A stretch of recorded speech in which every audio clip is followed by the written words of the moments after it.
नमस्कार दोस्तों, DP online classes में आपका स्वागत है। यहाँ आपको यूपी टेट सी टेट से संबंधित सारी वीडियोस मिलेंगी। तो आइए देखते हैं आज की वीडियोस। यदि आप सी टेट एग्जाम में मैथमेटिक्स से परेशान हैं तो यह वीडियो आप सभी के एग्जाम के लिए बोर्नवीटा वीडियो साबित होगी। यानी आगे आने वाले चंद मिनटों में हम सुपर फास्ट एक्सप्रेस तरीके से 30 से 35 कॉन्सेप्ट पैडागोजिकल देखने वाले हैं और आप सभी हर देश का बच्चा एक एक बच्चा माइंड सेट कर ले, बेहतरीन तरीके से कंसंट्रेशन के साथ इस वीडियो को वॉच करें। हम कहते हैं कि 15 से 20 नंबर तो आपके मिनिमम किसी ने रोके ही नहीं है, और अगर आपको बढ़ाना है नंबर 25 लाना है मैथमेटिक्स में तो एक ऐसी वीडियो लाएंगे जिसमें डिजिट वाले क्वेश्चंस भी करा लेंगे। 15 से 20 नंबर इन क्वेश्चंस को देखेगा, आसानी से आप क्रैक कर जाओगे एग्जाम। तो ध्यान दीजिएगा, कंसंट्रेशन बना लीजिएगा कि अंक गणित की 4 मूलभूत संक्रियाएं क्या हैं। तो सबसे पहले हम हर स्टूडेंट को बताना चाहेंगे कि अंक गणित, बीज गणित और रेखा गणित में बहुत सारा जमीन आसमान का अंतर होता है, डिफरेंस बहुत है। अगर देखें कि अंक गणित 4 मूल संक्रियाओं की बात करता है, वो कौन सी मूल संक्रियाएं हैं? भाई, मूलभूत संक्रियाएं वही संक्रियाएं हैं जो हम डेली लाइफ में, रोजमर्रा में चीजों को हम देखते हैं। बोले कैसे? मैंने कहा जब चीजों का मुझे योग करना हो तो जोड़ने की बात होनी चाहिए। अगर मैं किसी को दे रहा हूं तो मुझे जोड़ का हिसाब आना चाहिए, मुझे भाग का हिसाब आना चाहिए। लेकिन इनसे पहले, समीकरण से पहले, दशमलव से पहले मुझे योग, मिलन, गुणा और भाग आना चाहिए। मेरी बात समझ रहे ना? योग, मिलन, गुणा और भाग आना चाहिए। यह चीज आपके दिमाग में सटीक बैठनी चाहिए। मिलन का मतलब यहां पर घटाव, जिसको हम सब्सट्रैक्शन कहते हैं, तो इसलिए आंसर डी के साथ जाएगा। यही मूल संक्रियाएं हैं। हमें सिंपल संक्रियाओं का ज्ञान होगा तभी तो हम आगे दशमलव पढ़ेंगे, तभी तो हम आगे समीकरण को हल करेंगे। क्लियर है ना? अब क्वेश्चन नंबर 2 आपसे क्वेश्चन इस तरीके के पूछा गया था। कहता है निम्नलिखित में से कौन सा खुला अंत वाला प्रश्न है? खुला अंत वाला प्रश्न है। बोले कैसे? मैंने कहा खुला अंत वाला प्रश्न क्या होता है? खुला अंत वाला प्रश्न वो होता है जैसे अगर हम आपसे ये बोलें कि ये बताओ कि इसमें अगर 20 है, 20 लिखा है, तो यह 20 किन किन गुणा से आ सकता है? तो 4 बच्चे ऐसे बोलेंगे सर कि 5 इंटू 4 कर दोगे तो ये 20 आ जाएगा। कुछ बच्चे ऐसे बोलेंगे 4 इंटू 5 कर दोगे तो ये 20 आ जाएगा। कुछ बच्चे ये भी बोलेंगे क्लास में कि 10 इंटू 2 कर दो तो ये भी आ सकता है, और कुछ बच्चे ये भी बोल सकते हैं। तो मतलब कई तरीके से क्वेश्चंस को हल किया जा सकता है। इसी तरीके का ऑप्शन नंबर बी में है। आपसे कह सकता है कि खुला अंत वाला प्रश्न जिनका गुणनफल 45 है, आपके ऊपर निर्भर है। अब आप चाहे इसको 9 गुणे 5 करो, चाहे इसको आप 15 गुणे 3 करो, और चाहे आप इसको 5 गुणे 9 करो, और चाहे आप इसको 3 गुणे 15 करो।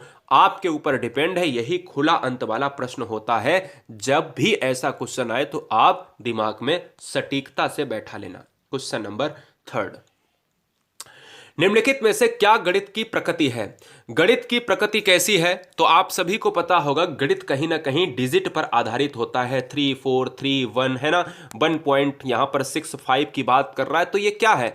ये कहीं ना कहीं तार्किक है। यह कहीं ना कहीं तार्किक आधारित गणित है। आंसर जाएगा ऑप्शन नंबर 2 के साथ। 2 को लॉक करेंगे। बड़ा ध्यान से करना है ये क्वेश्चन, जबरदस्त क्वेश्चन ऐसा पूछा जाएगा। क्वेश्चन नंबर 4, निम्नलिखित में से किसने यह कहा था कि गणित वह विज्ञान है जिसमें आवश्यक निष्कर्ष निकाले जाते हैं?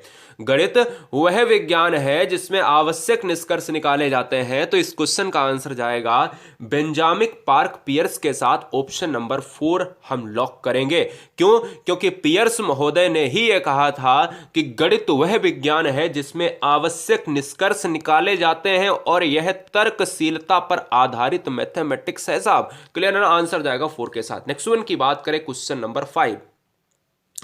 अब देखिएगा, क्वेश्चन नंबर 5 थोड़ा सा विवादों में रहता है सी टेट एग्जाम में। व्यवहारिक गणित का भाग है।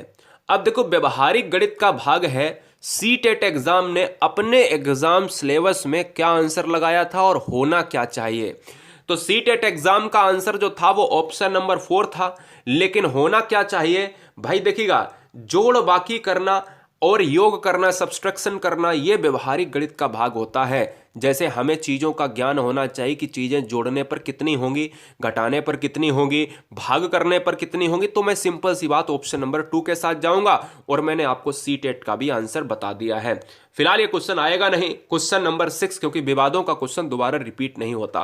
क्वेश्चन नंबर 6 देखिएगा, गणित शिक्षण में पाठ्यक्रम का निम्न में से कौन सा एक महत्व नहीं है। गणित शिक्षण में पाठ्यक्रम का निम्नलिखित में से कौन सा एक महत्व नहीं है। नवीन विचारों, यहां नवीन लिख लेना, नवीन विचारों की जानकारी देना, अभ्यास हेतु, शारीरिक सुंदरता हेतु, या शिक्षण सामग्री के रूप में। तो बहुत सिंपल सा क्वेश्चन है। जब भी क्वेश्चन में कह रहा है कि नहीं होना चाहिए, भाई गणित का जो भी पाठ्यक्रम है वो शरीर से क्या कोई ताल्लुकात रखेगा ना, नहीं रखेगा, इसलिए यही क्वेश्चन आंसर चला जाएगा। शारीरिक सुंदरता है तो गणित के पाठ्यक्रम में क्या जरूरत होगी भैया, आंसर जाएगा बी के साथ। क्लियर है ना, यहां पर ऑप्शन नंबर बी का मतलब है, यहां पर ऑप्शन नंबर 3 के साथ चला जाएगा। चलिए आगे बात करेंगे क्वेश्चन नंबर 7 देखिएगा, निम्नलिखित में से क्या एक गणित शिक्षण में अभ्यास कार्य का महत्व नहीं है। क्या एक गणित शिक्षण में अभ्यास कार्य का महत्व नहीं है। निपुणता प्राप्त करने के लिए, कुशलता प्राप्त करने के लिए, या फिर आत्मविश्वास के विकास हेतु। व्यवसायिक कुशलता प्राप्त करने में हम कह सकते हैं महत्व नहीं है। निगेटिव वर्ड है, निगेटिव के लिए निगेटिव वर्ड छाटना होगा। निपुणता, कुशलता, आत्मविश्वास, ये सभी मैथमेटिक्स से यहां पर क्या होते हैं, उत्पन्न होते हैं, जबकि ऑप्शन नंबर डी आपका नहीं होता है। व्यवसायिक कुशलता प्राप्त करने में क्या कंडीशन है, क्या कंडीशन है केवल व्यवसायिक के लिए ही गणित पढ़ा जाए, क्या कंडीशन है, क्या नहीं ना। याद रखिएगा व्यवसायिक कुशलता ही कंडीशन नहीं होगी, इसलिए इस क्वेश्चन का राइट आंसर चला जाएगा। Question number 8, national curriculum framework बोले तो एनसीएफ 2005 के अनुसार गणित शिक्षण कैसा होना चाहिए। गणित शिक्षण क्या बालक केंद्रित होना चाहिए, शिक्षक केंद्रित होना चाहिए, पाठ केंद्रित यानी पाठ्य पुस्तक केंद्रित, या फिर ऑल एबव। तो सबसे पहले बता देना चाहता हूं आपको, एनसीएफ 2005 यही कहता है, चाहे वो आप एनवायरनमेंट की पेडागोजी सॉल्व कर रहे हो, चाहे वो मैथमेटिक्स की पेडागोजी सॉल्व कर रहे हैं, या फिर अगर हम बात करें आपसे कि भैया हिंदी पेडागोजी की बात कर रहे हैं, कभी भी आपको अपने आंसर से हिलना नहीं है, बालक केंद्रित ही लगाना है। क्लियर है। आगे बात करें क्वेश्चन नंबर 9, एनसीएफ से एक और क्वेश्चन, एनसीएफ 2005 बल किस पर देता है। एनसीएफ 2005 बल किस पर देता है। एनसीएफ 2005 बल देता है भैया करके सीखने पर, रटने के सीखने पर आधारित पर बल देगा ही नहीं, क्योंकि यह वाला निगेटिव है, याद करना निगेटिव है, सवाल हल करना थोड़ा सा निगेटिव है। आंसर जाएगा ऑप्शन नंबर 2 के साथ, बी के साथ चला जाएगा। आगे बात करें क्वेश्चन नंबर 10, लॉक कीजिएगा। क्वेश्चन नंबर 10 यह है कि गणित ज्ञान का निश्चित तथा ठोस आधार होता है। यह कथन गणित की किस प्रकृति की ओर इशारा करता है, जरा जवाब दीजिएगा। गणित ज्ञान का निश्चित तथा ठोस आधार होता है, यह कथन गणित की प्रकृति जो है वह है क्या कठिन, अलंकारिक, तार्किक या आलोचनात्मक। तो इस क्वेश्चन का आंसर जाएगा ऑप्शन नंबर 3 के साथ, 3 को लॉक करेंगे, क्योंकि यह गणित का वह सौंदर्य है जो तर्क आधारित सौंदर्य की बात करता है। तर्क ही विषय, तर्क विषय वाला की अगर बात करें, केवल एकमात्र ऐसा विषय है जो तर्कपूर्ण है, वो है मैथमेटिक्स। आंसर जाएगा 3 के साथ। नेक्स्ट वन की बात करें क्वेश्चन नंबर 11, गणित शिक्षण में शिक्षक को निम्नलिखित बात पर ध्यान नहीं देना चाहिए। एक ऐसा शिक्षक यानी आप एक शिक्षक या शिक्षिका बन के जाते हो कल स्कूल में अगर, तो फिर ये मुझे बताओ कि भाई अगर कोई भी बच्चा है आपके सामने तो आप कैसा ध्यान नहीं देंगे, किस तरीके का व्यवहार नहीं करेंगे। व्यवहारिक जीवन से विषय का संबंध हो। पहले मैं यहां पर देखिएगा, यहां पर मैं ऑप्शन को बदल देता हूं, यहां पर नन लिख देता हूं, ठीक है ना। ये क्वेश्चन का ऑप्शन जो है गलत टाइप हो गया, तो यहां पर नन लिख दिया मैंने। अब देखो ऑप्शन फर्स्ट है व्यवहारिक जीवन से विषय का संबंध हो, मानसिक शक्तियों का विकास हो, जातीय प्रतिष्ठा का उपाय हो। तो इस क्वेश्चन का सिंपल सा आंसर है हमें जाति में भेदभाव नहीं करना है, तो इसलिए नहीं देना चाहिए, तो जाति की बात पर ध्यान नहीं देंगे। आंसर जाएगा 3 के साथ।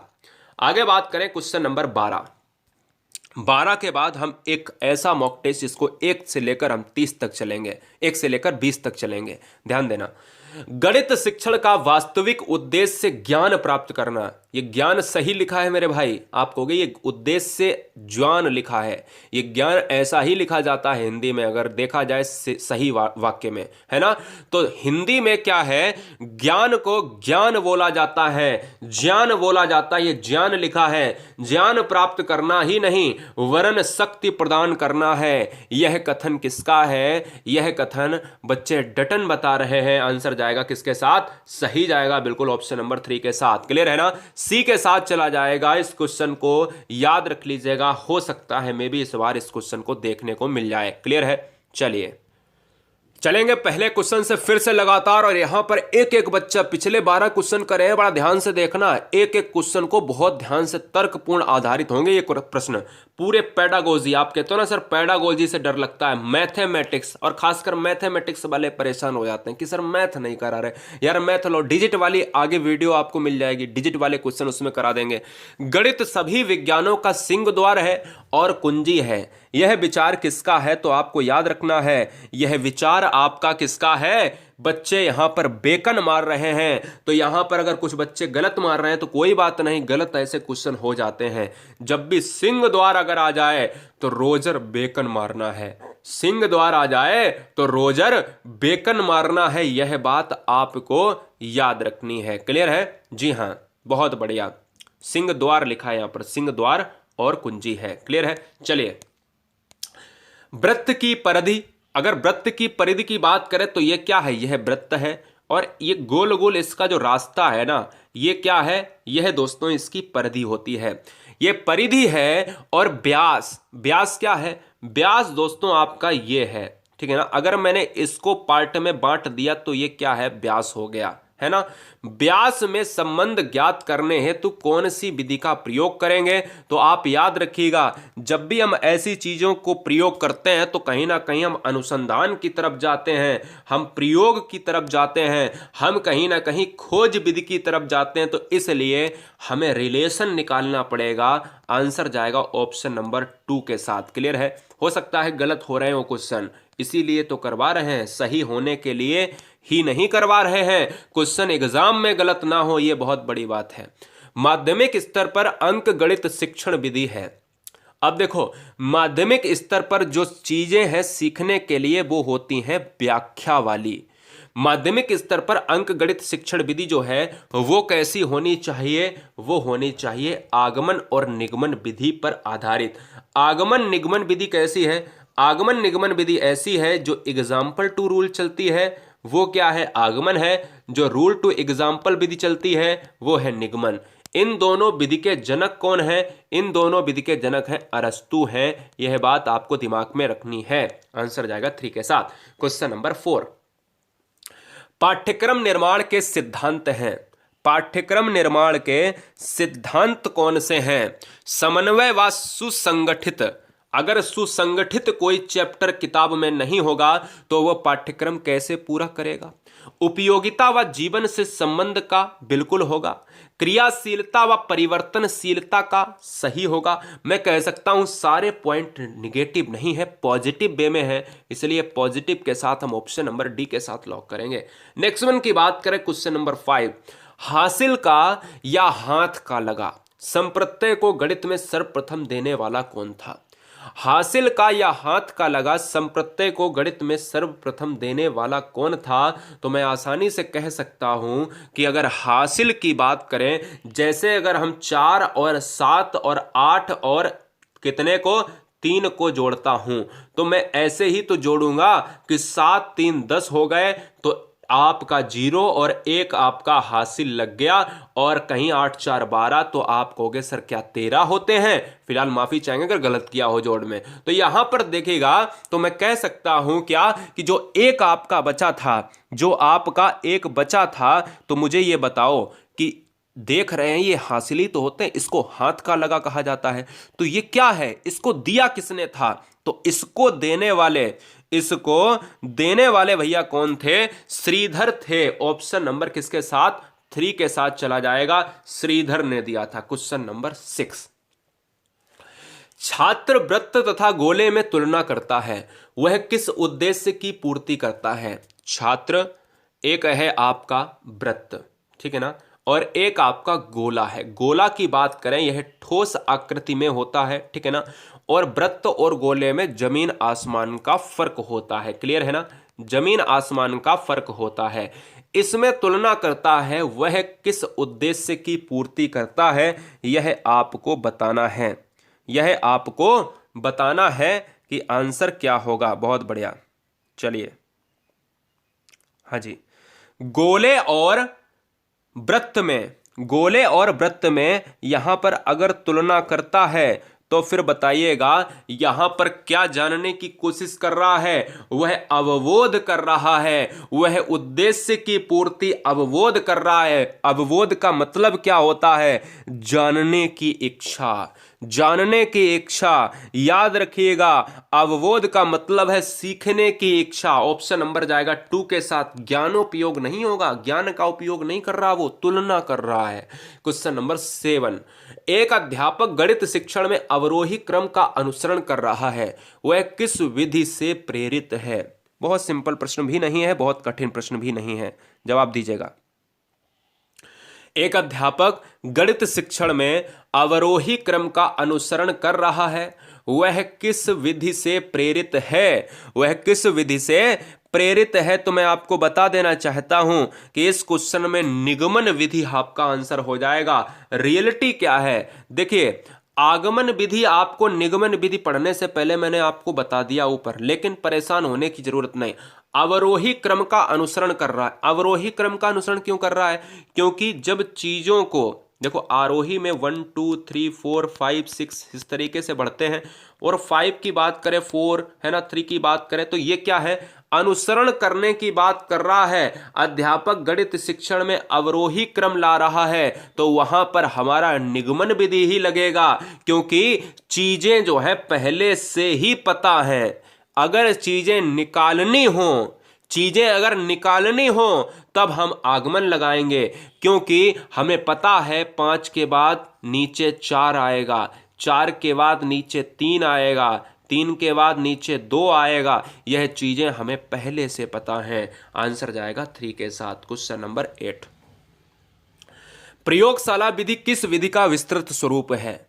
प्रयोगशाला विधि किस विधि का विस्तृत रूप है? जरा लॉक कीजिएगा। आंसर क्या होगा बताएंगे, फटाफट बताएंगे। इस क्वेश्चन का आंसर होगा तो होगा क्या? बहुत बढ़िया, क्या बात है। चलिए, तो देखिए दोस्तों, अगर बात करें प्रयोगशाला विधि अगर है, तो प्रयोगशाला विधि आप सभी को पता है आगमन विधि पर आधारित होगा। मैंने अभी ऊपर आपको बताया है कि बच्चा अगर वृत्त और परिधि में, यानी वृत्त की जो है परिधि में, वृत्त की परिधि में और व्यास में अगर वो जो है सूत्र द्वारा कुछ निकालना चाहता है, मान ज्ञात करना चाहता है, तो ये बताओ क्या करेगा? वह प्रयोगशाला विधि की बात कर रहा है, लेकिन है किस पर आधारित? है तो ये आगमन विधि पर, क्योंकि उसको जो है ना निकालना है, उसको सूत्र का उत्पादन करना है। जब सूत्र बच्चा निकाले तो आगमन विधि है, जब सूत्र का यूज करे तो वो निगमन विधि है। इस क्वेश्चन का आंसर जाएगा ए के साथ। क्वेश्चन नंबर 9, किसी खेत का क्षेत्रफल अगर ज्ञात करना है, किसी खेत का क्षेत्रफल ज्ञात करने के लिए कौन सी विधि सहायक होगी? तो आपको मैं बता देना चाहता हूं, इस क्वेश्चन में भी बहुत सारे बच्चे परेशान हो जाते हैं। तो आपको याद रखना है कि एक कोई खेत है, खेत का क्षेत्रफल ज्ञात करना है। मान तो मुझे पहले से ही दिए होंगे, खेत का क्षेत्रफल के लिए मुझे ये नहीं पता होना चाहिए कि मैं अब पहले क्षेत्रफल का सूत्र निकालूं। भाई सूत्र तो मेरे पास पहले से होगा, तभी तो मैं खेत का क्षेत्रफल निकालूंगा ना। तो यार याद रखो, इस क्षेत्रफल को अगर निकालने के लिए मुझे सूत्र है मेरे पास, तो मुझे क्रिया करनी पड़ेगी, क्रिया विधि का उपयोग करूंगा। इसलिए याद रखना है, इस क्वेश्चन में भी बहुत सारे डाउट हो जाते हैं कि निगमन मारूं या आगमन मारूं, वहां पर दोनों विधियां काम नहीं करेंगी। इसीलिए गलत करने की कोशिश करवा रहे हैं आप। खूब गलत करो, आज सीख जाओ। क्वेश्चन नंबर 10 देखो, 10 भी बहुत सारे बच्चे गलत कर सकते हैं, 10 काहे गलत करोगे? अभी तो यार समझाया था ऊपर, ये क्वेश्चन रिपीट हो गया, कोई बात नहीं, लेकिन थोड़ा सा फर्क है क्वेश्चन में। किसी वृत्त की परिधि व व्यास में संबंध स्थापित करना कौन सी विधि सहायक होगी? तो मैंने आपसे ये कहा था कि जब वृत्त की परिधि की बात करें तो ये परिधि होती है, और अगर बीच से काट दें तो फिर क्या होता है? ये वाला व्यास होता है। अगर मैंने कहा इसको आप देखोगे तो हमने कहा प्रयोगात्मक विधि, या ऑप्शन में आपका सबसे जबरदस्त प्रयोगात्मक विधि है तभी मारेंगे, उसमें आगमन विधि नहीं मार देंगे, ये बात ध्यान से रखना। जब आगमन विधि हो और प्रयोगात्मक ना हो तब हम चांस लेंगे आगमन के लिए, लेकिन अगर आपने गलती कर दी कि प्रयोगात्मक विधि को नजरअंदाज कर दिया तो आपको क्वेश्चन नजरअंदाज कर देगा, फिर है ना, आयोग नजरअंदाज कर देगा। गणित विषय की पाठ्य पुस्तकें किस विधि पर आधारित होती हैं? बहुत बढ़िया गाइस, क्या बात है, जवाब दीजिएगा, जवाब दीजिएगा। हाँ, बहुत बढ़िया गाइस। अगर देखा जाए संश्लेषण एक विधि होती है, संश्लेषण विधि होती है, एक आपकी विधि होती है प्रयोगात्मक, आगमन या फिर प्रदर्शन विधि होती है। तो दोस्तों अगर बात करें इस क्वेश्चन में, मैंने आपको संश्लेषण, आगमन, प्रयोगात्मक ये सारी चीजें पढ़ाई हैं, लेकिन क्या है, लेकिन फिर भी आपको बताना चाहते हैं कि संश्लेषण जो विधि है वो उल्टी होती है विश्लेषण विधि की, विश्लेषण विधि की उल्टी होती है। आगमन विधि जो उल्टी होती है वो निगमन विधि की उल्टी होती है। क्लियर है ना? आगमन विधि की बात करें वो निगमन विधि पर उल्टी होती है। संश्लेषण विधि को कहते हैं सिंथेसिस मेथड, एक ऐसी शिक्षण विधि है, इस विधि में ज्ञात से अज्ञात की ओर जाते हैं। पहले ज्ञात है, संश्लेषण विधि वही है जैसी लगभग निगमन विधि है, ज्ञात से अज्ञात की तरफ। और गणित की पाठ्य पुस्तकें भी संश्लेषण विधि पर आधारित होती हैं। बात याद रखिएगा, संश्लेषण विधि मिलती जुलती है निगमन विधि से, और आगमन विधि मिलती जुलती है विश्लेषण विधि से। ठीक है ना? तो दोनों में फर्क है, इस चीज को भी आपको याद रखना है। क्वेश्चन नंबर 12, इकाई उपागम किस शिक्षा विधि ने दिया? इकाई उपागम, यहां पर यूनिट मेथड की बात कर रहा है, जरा जवाब दीजिएगा। इकाई उपागम किसने दिया है? तो इकाई उपागम दिया है, बच्चे कह रहे सर मॉरिसन ने दिया है, ऑप्शन नंबर जाएगा 2 के साथ, कोई बात नहीं। 13 नंबर देखिएगा, नेत्रहीन विद्यार्थियों के लिए ब्रेल लिपि का प्रतिपादन किसने किया था? अगर हम देखें नेत्रहीन, देखिएगा नेत्रहीन विद्यार्थियों के लिए ब्रेल लिपि का प्रतिपादन करने वाले, अगर ब्रेल लिप की बात करें तो ब्रेल लिप के साथ हम सभी जानते हैं लुइस ब्रेल आते हैं, लुइस ब्रेल आते हैं। कभी कभी क्वेश्चन में पूछ देता है कि लुइस ब्रेल कहाँ के निवासी थे? फ्रांस के निवासी थे। और इनकी पद्धति किनके ऊपर आधारित थी? जो बच्चे आंखों से विकलांग या नेत्रहीन विद्यार्थी हैं, ऑप्शन नंबर जाएगा सेकंड के साथ। आगे बात करें क्वेश्चन नंबर 14 है, जैकब एल मेरिनो का संबंध किस विधि से संबंध रखता है? जैकब एल मेरिनो का संबंध किस विधि से संबंध रखता है? जरा जवाब दीजिएगा, इस क्वेश्चन का आंसर क्या होगा? जैकब एल मेरिनो, बताइए। तो जैकब एल मेरिनो की बात करें तो आप सभी जानते हो मॉरिसन जिस तरीके से इकाई उपागम के जनक हैं, इसी तरीके से जैकब एल मेरिनो समाज मिति से संबंधित है, रिलेट करते हैं। आंसर 4th ऑप्शन के साथ जाएंगे। क्वेश्चन नंबर नेक्स्ट की बात करेंगे, नेक्स्ट वन ऑप्शन नंबर आपके पास 4th आपके स्क्रीन पर दर्शाए हैं बैक टू बैक। तो बात करते हैं समस्या समाधान विधि का सोपान कौन है? जरा जवाब दीजिएगा। समस्या समाधान विधि का सोपान कौन सा है? जवाब दें, आंसर करें कि क्या होगा, आंसर करें कि क्या होगा। समस्या समाधान विधि का सोपान है सूचनाओं का संग्रहण, समस्या की प्रकृति निर्धारण या निष्कर्ष निकालना, आंकड़ों को संगठित करना। तो इस क्वेश्चन को अगर देखा जाए तो हम देख सकते हैं कि समस्या अगर है हमारे पास तो उसका निष्कर्ष निकलना चाहिए।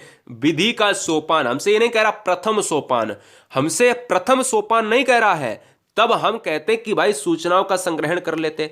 हमें विधि का सोपान क्या है? अगर समस्या है तो क्या समस्या बनी रहने चाहिए या समस्या खत्म होनी चाहिए? तो आप कहोगे खत्म होनी चाहिए, इसीलिए निष्कर्ष निकलना चाहिए। आगे बात करें क्वेश्चन नंबर 16 पर, गणित विषय की विशेषता क्या है? गणित विषय की विशेषता क्या है? जरा लॉक करें, आंसर दें फटाफट। आंसर क्या होगा? क्वेश्चन नंबर 16 स्क्रीन पर आपके बैक टू बैक दर्शाया गया है। गणित विषय की विशेषता है तर्कपूर्णता। क्या इस क्वेश्चन में तर्कपूर्ण आता है? गणित में तर्क होता है, ये हर बच्चा जानता है, ये तो सही है। अब कुछ बच्चे ए मार रहे हैं लेकिन कुछ बच्चे डी मार रहे हैं, तो मैं बताना चाहता हूं तो समझ लीजिएगा कि अगर तर्कपूर्ण दिया है तो तर्कपूर्ण मारो। क्या ऑप्शन में सभी दिया है तो मुझे आगे भी तो चेक करना होगा, क्या सभी तो नहीं हो सकता। परिणामों की निश्चितता, अगर 5 गुणे 3 है तो वो 15 आएगा, अगर 10 इंटू 2 है तो वो 20 आएगा। अगर एक परिमाप मुझे निकालना है और उसमें अगर देखा गया त्रिभुज का इतना क्षेत्रफल या किसी खेत का क्षेत्रफल 1.627 वर्ग मीटर यानी क्या क्या, तो यानी क्लियर है कि इतना आएगा। क्या मुझे किसी कैलकुलेटर में जब हम डिजिट को दबाते हैं, जब हम किसी कैलकुलेटर में डिजिट को दबाते हैं तो 15 गुणे 2 को 30 बताता है, क्या मैं दूसरे दिन दबाऊंगा तो 15 गुणे 2 को क्या 45 बता देगा? नहीं ना, पॉसिबल नहीं है। तो मतलब क्या है? निश्चित है, संख्या निश्चित है। शुद्धता, गणित के हर परिमाप की बात करें, हर परिणाम की बात करें तो वो एक्यूरेट होते हैं, ठीक है ना, एक्यूरेट होते हैं। इसलिए इस क्वेश्चन का आंसर जाएगा डी के साथ। क्लियर है? चलिए, समझाने की कोशिश करी है, समझ में ना आए तो फिर मैं जिम्मेदार नहीं हूं। क्वेश्चन नंबर 17, चिंता बोध तर्क शक्ति विश्लेषण की क्षमता बढ़ाने वाला विषय कौन सा है? तो मैंने कहा यार, जब भी तर्क की बात आ जाए तो तुरंत आंख बंद करके गणित मार दो, बोध की बात आ जाए तो बहुत सारी चीजें आ जाती हैं, जब तर्क की बात आएगा तो गणित होगा तो होगा, क्योंकि मैथमेटिक्स जो सॉल्व कर रहे हो, पैडागोजी जो सॉल्व कर रहे हो, वो आपकी गणितीय पैडागोजी है। आंसर जाएगा बी के साथ। क्वेश्चन नंबर 18 देखिएगा, गणितीय निष्कर्ष सर्वमान्य होते हैं क्योंकि यह तर्क पर आधारित होते हैं, यह सबके विचारों का आदर करते हैं, यह परिस्थिति के अनुकूल होते हैं, या फिर ऑल एबव। तो इस क्वेश्चन का जो आंसर जाएगा वो ऑप्शन नंबर ए के साथ चला जाएगा या डी के साथ जाएगा, जरा जवाब दीजिएगा। तो मेरे हिसाब से जो बच्चे ऑप्शन नंबर डी मार रहे हैं पूरी तरीके से क्वेश्चन का सत्यानाश कर दिया है। गणितीय निष्कर्ष सर्वमान्य होते हैं, वो भैया होते हैं तर्क पर आधारित होते हैं, क्योंकि यह तर्कशीलता है। और मैंने कहा विचारों का आदर, क्या आदर करके किसी का उत्तर 45% यानी किसी के 45% अगर नंबर आ रहे हैं तो किसी को गणित जो है इतना प्यार करती है कि भाई उसके 55% हो जाएंगे, ऐसा होता है क्या? परिस्थिति के अनुकूल, परिस्थिति अगर हमारी खराब है, मेरा पेपर जो है खराब हो गया है, तो गणित ये सोचती है क्या कि इसको नंबर ज्यादा दे देने चाहिए भाई, ऐसा कभी होता है ना? तो सिंपल सी बात है भाई, समझने की कोशिश करो। आंसर जाएगा ए के साथ, बाद बाकी सभी निगेटिव है। क्वेश्चन नंबर 19, शिक्षण उद्देश्यों का क्रमिक वर्गीकरण किसने किया? शिक्षण उद्देश्यों का क्रमिक वर्गीकरण किसने किया? तो मैंने आप सभी को बताया था, हम पहले आपको ऑप्शन पढ़ के बता देते हैं। Waken, shorten, bloom, comer. अरे भाई बहुत सिंपल है, आपने मनोविज्ञान में पढ़ा था, याद आया? शिक्षण में प्रतिपादन हुआ था वर्गीकरण का सिद्धांत, याद आया? वर्गीकरण को टैक्सोनॉमी का सिद्धांत कहा गया था, यही तो लिखा है वर्गीकरण, और वर्गीकरण को दिया था ब्लूम ने। अब याद आया ना आपको? कहोगे सर ये कैसे गलत हो गया? तो कभी भी कोई नहीं परख सकता इसको कि कहाँ की विज्ञान, कहाँ मनोविज्ञान का पैडागोजी का क्वेश्चन गणित में रख दे आके।